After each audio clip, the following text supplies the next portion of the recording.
بسم اللہ الرحمن الرحیم نحمده ونصلی ونسلم علی رسوله الکریم اما بعد۔ رمضان کا شاید آج آخری دن ہو، سمجھ لیں آج آخری موقع ہے اپنی مغفرت کروانے کا، اللہ تعالیٰ سے معافی مانگنے کا، اپنے اعمال کا خلاصہ کرنے کا۔ اس موقع پہ اللہ سے معافی بھی مانگنی ہے، اللہ کا شکر بھی ادا کرنا ہے، خوشیاں بھی بانٹنی ہیں، خوشیاں بھی وصول کرنی ہے، اور اللہ سے راضی بھی رہنا ہے۔ رمضان ختم ہونے کے ساتھ ایک عجیب کیفیت ہو جاتی ہے۔ عام طور پر جیسے جیسے رمضان کے آخری لمحات آتے ہیں ویسے ویسے مزاج میں ایک خوشی کے جذبات اللہ کی طرف سے انسان کے دل پہ آنے لگتے ہیں۔ جیسے عرفات کے آتے ہی انسان کی آنکھوں میں آنسو اور جی میں ندامت اور دل کے اندر اللہ کی ایک دوسری قسم کی محبت آتی ہے، اور عرفات ختم ہونے کے ساتھ ہی ایک ایسی کیفیت آتی ہے کہ مزاج میں خوشی ہوتی ہے، اور ایک عجیب قسم کی خوشی ہوتی ہے جو ناقابل بیان ہوتی ہے، کوئی انسان سمجھا نہیں سکتا، کوئی بتا نہیں سکتا۔ ایسے ہی رمضان کا مہینہ ختم ہوتے ہی قلب پر ایک ایسی ہی عجیب خوشی کی کیفیت ہوتی ہے کہ کبھی اس خوشی کی کیفیت میں غم کا غلبہ ہوتا ہے، اور کبھی اسی خوشی کی کیفیت میں مسکراہٹ ہونٹوں پہ آ جاتی ہے، یعنی ایک ایسی کیفیت ہوتی ہے، اور اس کے اندر عام و خاص سب شامل ہوتے ہیں۔ تو یہ اللہ کی طرف سے کچھ ہدیے ہوتے ہیں، کچھ انعامات ہوتے ہیں جو رمضان کے ختم ہونے کے ساتھ انسان کو اللہ رب العزت عطا فرماتے ہیں، اور یہ بہت بڑی چیز ہوتی ہے اللہ کی طرف سے۔ سمجھ لیں اللہ کی رحمت ایسی کھل چکی ہوتی ہے کہ انسان کے تصور میں بھی وہ چیز نہیں ہوتی۔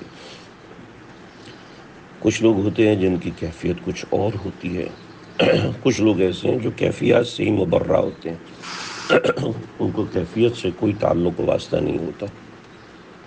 تو ایسے لوگوں کو بھی پریشان نہیں ہونا۔ اپنا شیخ، اپنا تعلق جس سے آپ نے تربیت کروائی ہے، ان سے کوئی الگ قسم کی چیز ہو تو رابطہ کرنا چاہیے، رجوع کرنا چاہیے کہ اس نوعیت کی کیفیات ہیں۔ لیکن اللہ رب العزت ایک عجیب سا سنبھالا دیتے ہیں رمضان کے ختم ہونے کے ساتھ، ایک عجیب سا دل کو سکون و تسلی دیتے ہیں جیسے ہی رمضان کا مہینہ اختتام کو پہنچتا ہے۔ ایک قلبی مسکراہٹیں اندر سے ہونٹوں پہ آنے لگتی ہیں، اور طرح طرح کی چیزیں ہوتی ہیں۔ اللہ تعالیٰ ہم سب کو یہ کیفیات نصیب فرمائے۔ یہ میں عام لوگوں کی بات کر رہا ہوں، کسی کے گھر میں جھگڑا چل رہا ہے، لڑائی چل رہی ہے، فاقے ہیں اور اس طرح کی چیزیں ہیں، پریشانیاں ہیں، کوئی بیماری چل رہی ہے، تو ایک الگ مسئلہ ہے، ورنہ عام طور پر اس نوعیت کی چیز ہوتی ہے۔ ایک من جانب اللہ ایک سکون سا مل رہا ہوتا ہے۔ یہ ساری برکات ہوتی ہیں لیلۃ الجائزہ کی، یعنی رمضان ختم ہونے کے ساتھ ہی جو رات آتی ہے وہ لیلۃ الجائزہ ہوتی ہے۔ نبی اکرم صلی اللہ علیہ وسلم کا ایک ارشاد ہے، وہ میں آپ حضرات کو سناتا ہوں، ترغیب و ترہیب کے اندر موجود ہے، شعب الایمان کے اندر بھی موجود ہے، بہت طویل روایت ہے، اس کا ایک حصہ میں آپ کو سنا رہا ہوں۔ حدیث میں آتا ہے نبی اکرم صلی اللہ علیہ وسلم نے فرمایا کہ رمضان میں روزے کے افطار کے وقت اللہ تعالیٰ 10 لاکھ آدمیوں کو جہنم سے خلاصی مرحمت فرماتے ہیں، یعنی ایسے لوگ جہنم کے مستحق جو ہو چکے ہوتے ہیں۔ جب رمضان کا آخری دن ہوتا ہے تو یکم رمضان سے لے کے آخری رمضان تک جس قدر لوگ جہنم سے آزاد کیے گئے ہوتے ہیں ان کے برابر ایک دن میں آزاد فرماتے ہیں۔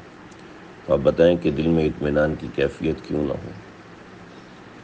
پھر فرمایا کہ جس رات شب قدر ہوتی ہے اس رات حق تعالی شانہ جبریل علیہ السلام کو زمین پر اترنے کا حکم عطا فرماتے ہیں، اور وہ فرشتوں کے ایک لشکر کے ساتھ زمین پہ اترتے ہیں۔ ان کے ساتھ ایک سبز جھنڈا ہوتا ہے جس کو کعبۃ اللہ کے اوپر کھڑا کر دیتے ہیں۔ تو یعنی یہ اللہ رب العزت کی طرف سے اتنی بڑی بڑی چیزیں مل رہی ہوتی ہیں، تو جس کی وجہ سے انسان کے اپنے اندر ایک اطمینان کسی کیفیت ہوتی ہے، ایک اطمینان، ایک سکون، ایک تسلی آ رہی ہوتی ہے۔ جب عید الفطر کی رات ہوتی ہے تو اس رات کو آسمانوں پر لیلۃ الجائزہ کا نام اللہ رب العزت نے رکھا ہے۔ لیلۃ الجائزہ کہتے ہیں، لیلہ کہتے ہیں رات کو، جائزہ کہتے ہیں انعام کو عربی میں، تو لیلۃ الجائزہ ہے۔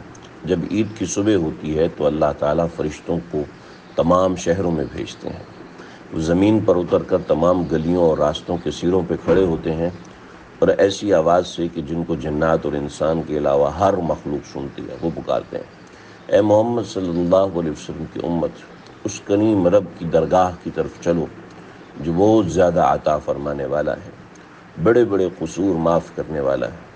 پھر جب لوگ عیدگاہ کی طرف نکلتے ہیں تو حق تعالی شانہ فرشتوں سے دریافت فرماتے ہیں، کیا بدلہ ہے اس مزدور کا جو اپنا کام پورا کر چکا ہو؟ تو عرض کرتے ہیں، اے اللہ، اے ہمارے معبود، اے ہمارے مالک، بدلہ یہی ہے کہ مزدور کو مزدوری پوری دے دیں۔ تو اللہ فرماتے ہیں، اے میرے فرشتوں، تم گواہ رہنا، میں نے ان کو رمضان کے روزوں تراویح کے بدلے میں اپنی رضا اور مغفرت عطا کر دی۔ بندوں سے خطاب فرماتے ہیں، مجھ سے، آپ سے خطاب فرماتے ہیں کہ اے میرے بندوں، مجھ سے مانگو، میری عزت کی قسم، میری جلال کی قسم، آج کے دن اپنے اس اجتماع میں مجھ سے اپنی آخرت کے بارے میں سوال کرو گے تو میں پورا کروں گا۔ اس دنیا کے بارے میں جو سوال کرو گے اس میں تمہاری مصلحت دیکھوں گا۔ میری عزت کی قسم، جب تک تم میرا خیال رکھو گے میں تمہاری لغزشوں پر ستاری کرتا رہوں گا، یعنی معاف کرتا رہوں گا۔ میری عزت کی قسم، میرے جلال کی قسم، میں تمہیں مجرموں کے سامنے ذلیل و رسوا نہیں ہونے دوں گا۔ یہ اللہ کے اعلانات ہو رہے ہوتے ہیں اس رات میں۔ اے اب بخشائے اپنے گھروں کی طرف لوٹو۔ یعنی عید کے دن جب ہم نکلتے ہیں تو اللہ کی طرف سے یہ اعلان ہوتے ہیں، تم نے مجھے راضی کر دیا، میں تم سے راضی ہو گیا۔ اس فرشتے اس اجر و ثواب کو دیکھ کر جو اس امت کو عید الفطر کے دن ملتا ہے، خوشیاں مناتے ہیں اور کھل جاتے ہیں۔ سبحان اللہ، عجیب و غریب باتیں ہیں، یہ ترغیب و ترہیب کے اندر روایت موجود ہے۔ میں نے اس دفعہ ترغیب و ترہیب سے کافی سارے دروس دیے ہیں، کافی ساری چیزیں میں نے آپ حضرات کے سامنے بیان کی ہیں۔ اللہ ہمیں قبول فرمائے، اللہ ہماری اس رمضان کو قبول فرمائے۔ بڑی اہم و ضروری بات میں آپ حضرات کو بتانا چاہتا ہوں۔ ہم میں سے بہت سے لوگ ایسے ہوتے ہیں جو پریشان ہوتے ہیں، نادم ہوتے ہیں، شرمندہ ہوتے ہیں۔ تو میں نے یہ بات صرف ایک دو جگہ پر کی ہے، آج تفصیل سے کرنا چاہتا ہوں۔ دیکھیں جی، بعض دفعہ انسان جب محنت کرتا ہے، کوشش کرتا ہے، کاوش کرتا ہے، تو اس کی محنت، کوشش اور کاوش کے اوپر اس کو ندامت ہوتی ہے، پریشانی ہوتی ہے، تکلیف ہوتی ہے، ڈر رہا ہوتا ہے۔ اور خاص طور پر جب مجھ جیسا آدمی کہ جس سے اپنے عمل میں کوتاہیاں بھی ہوئی ہیں، کمیاں بھی ہوئی ہیں، غلطیاں بھی ہوئی ہیں، بڑے بڑے برے کام بھی ہو گئے، تو اس کو تو اور بھی زیادہ پریشانی ہوتی ہے کہ اتنا مقدس، اتنا بہترین، اتنا یہ سب چلا گیا، اب پتہ نہیں کیا بنے گا ہمارا، اللہ کے ہاں جاؤں گا تو کیا منہ لے کے جاؤں گا۔ تو ہمارے استاد جی ایک مرتبہ تشریف لائے حج کر کے، تو انہوں نے بتایا کہ روزہ اکرم صلی اللہ علیہ وسلم کے سامنے جاتے وقت کوئی ہمت نہیں ہوتی، کوئی پریشانی نہیں ہوتی، اور کوئی طاقت نہیں رہتی کہ کس منہ سے آقا علیہ الصلوۃ والسلام کے دربار میں جاؤں کہ نبی علیہ الصلوۃ والسلام کو تو میرے سامنے جانے سے تکلیف ہوگی، آپ کو دکھ ہوگا کہ یہ میرا امتی ہے، اس پر میری اتنی کرم و نوازشات ہیں، اور یہ میرے سامنے بے شرم بن کے آ رہا ہے، اس کو شرم بھی نہیں آتی، اتنے گندے گندے کام کیے، اتنا سنت کے خلاف کیا کہ دین کے نام پر اس نے تو تباہی مچائی ہوئی ہے۔ دل کے اندر خباثت ہے، دل کے اندر نفرتیں ہیں، دل کے اندر یہ سوچ رہا تھا کیا منہ لے کے جاؤں۔ صلاۃ التوبہ پڑھی، مسجد نبوی کے باہر صلاۃ التوبہ پڑھی، پھر بھی ہمت نہیں ہوئی، پھر 2 رکعت اور پڑھے، ہمت نہیں، پھر 2 رکعت اور پڑھے، پھر بھی ہمت نہیں، پھر 2 رکعت اور پڑھے، پھر بھی ہمت نہیں، کئی 100 رکعت پڑھی، پوری رات گزر گئی، تہجد کا وقت، ہمت ہی نہیں ہو رہی، کس طرح جاؤں؟ گنبد خضرا کو دیکھ دیکھ کے رو رہے ہیں کہ کیسے اندر جاؤں، شکل ہی نہیں، ہمت ہی نہیں ہے، طاقت ہی نہیں ہے، کیسے جاؤں؟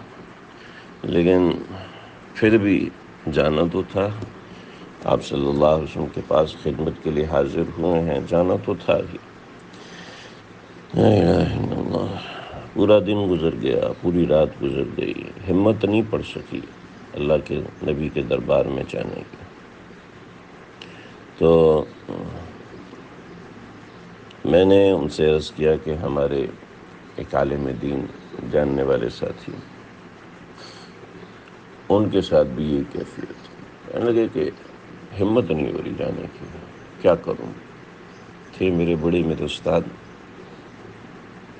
میں نے ان کو یہ واقعہ سنایا۔ ایک ساتھی، ان کے ساتھ بھی یہی کیفیت، 4 دن کے لیے مدینہ آئے اور پھر 3 دن گزر گئے، ان کی بھی یہ کیفیت، صلاۃ و توبہ پڑھے، معافی مانگے، دل کانپتا تھا، دور دور سے صلاۃ و سلام پیش کرتے، لیکن مواجہ شریف کے سامنے جانے کی کوئی ہمت نہیں، کوئی طاقت نہیں، بڑا دکھ کی کیفیت میں۔ کہنے لگے کہ جی وہاں پر جہاں نبی اکرم صلی اللہ علیہ وسلم کا روضہ ہے، اس کے باہر ہے ریاض الجنہ، اور ریاض الجنہ سے آگے اس طرف باب السلام کی طرف جو ہے باب ابی بکر ہے۔ یہ باب ابی بکر کافی پیچھے چلا گیا ہے۔ باب ابی بکر اپنی جگہ اور جس مقام پر ہے، اس مقام سے یہ حضرت ابو بکر صدیق کا گھر تھا، تو قدیم مسجد جہاں پہ ختم ہوتی ہے، تو قدیم مسجد کے بالکل سٹارٹ میں جہاں باب ابی بکر ہے، اس کے سیر میں حضرت ابو بکر صدیق کا گھر ہے۔ تو حضرت ابو بکر صدیق کے گھر اور نبی اکرم صلی اللہ علیہ وسلم کے روضے کے درمیان کا جو راستہ ہے، یہاں سے نبی علیہ السلام چلتے ہوئے آتے تھے اور حضرت ابو بکر صدیق کے گھر جاتے تھے۔ اب یہاں عجیب سی بات ہے کہ لیٹنے نہیں دیتے، کسی کو یہاں لیٹنے نہیں دیتے، کیوں قدیم مسجد ہے، خالی کراتے رہتے ہیں۔ لگے کہ میں وہاں بیٹھا تھا، کافی وقت ہو گیا، یہیں پہ بیٹھ کے نفل پڑھ رہا ہوں، معافیاں مانگ رہا ہوں، پڑھ رہا ہوں۔ کہنے کہ ایک دفعہ ہمت بس ہوئی، کوئی دن 10 بجے کا وقت تھا، وہاں لیٹا ہوا تھا، تو عجیب سا موقع ملا، کوئی 10-15 منٹ ملے لیٹنے کے، کسی نے اٹھایا بھی نہیں، کہ ہمت بس ہو گئی تھی، لیٹا ہوں، تو لیٹتے ہی نا دیکھا کہ ایک صاحب آئے ہیں، اور بالکل ایسے لگا کہ جاگتے ہوئے ایک صاحب آئے، اور انہوں نے ہلایا کہ میاں کیا سمجھتے ہو؟ یہ انہوں نے بات بول کر نہیں بولی، بلکہ یہ بات انہوں نے کسی ایسی زبان میں کہی جس کے پاس الفاظ نہیں تھے، لیکن سمجھ میں آ رہا تھا کہ یہی بات انہوں نے کہی، یعنی بغیر بولے، بغیر زبان ہلائے، بغیر الفاظ کے انہوں نے پیغام دیا، اور وہ پیغام یہ پیغام تھا۔ میاں وہاں پر تو پوچھ تاچھ ہے ہی نہیں، وہ تو صرف محبت کرنا جانتے ہیں، وہ صرف استقبال کرنا جانتے ہیں، وہ صرف محبت دینا جانتے ہیں۔ ان کے ہاں یہ ہے ہی نہیں تم برے ہو، تم ایسے ہو، تم ویسے ہو، تم اس طرح کے انسان ہو، اس طرح کے انسان ہو۔ تو لگے کہ بڑی ہمت ہوئی جب سمجھ میں آ گیا کہ واقعتاً یہی چیز ہے اور اس طرح کا معاملہ۔ آج بھی یہاں پہ یہی کہتا ہوں کہ اتنا زیادہ پریشان ہونا، اتنا زیادہ تکلیف میں آنا، اس کی ضرورت نہیں ہے۔ اب اللہ رب العزت نے خوشی دی ہے کہ میرے بندے عبادت، طاعت اور یہ سب چیزیں اب بدلہ لینے کا وقت ہے۔ کم ہوئی ہے، کمی ہوئی ہے، کمی کوتاہی کو ہم دیکھتے نہیں، ہم اپنے پاس سے ہی ڈیلیٹ کر دیتے ہیں۔ لہذا خوشیوں کا وقت ہے، اور اللہ رب العزت سے انعام پانے کا وقت ہے۔ وہ کیفیات جو اللہ عطا فرماتے ہیں ان کو اٹھانے کا، استعمال کرنے کا وقت ہے۔ اللہ ہماری ان اوقات کو، ان رمضان کے اوقات کو ضائع ہونے سے بچائے۔ جو آخری اوقات بچے ہیں، اللہ سے دعائیں، کثرت سے مناجات کا معمول رکھیے۔ اللہ تعالیٰ مجھے آپ ہم سب کو عمل کرنے کی توفیق دے۔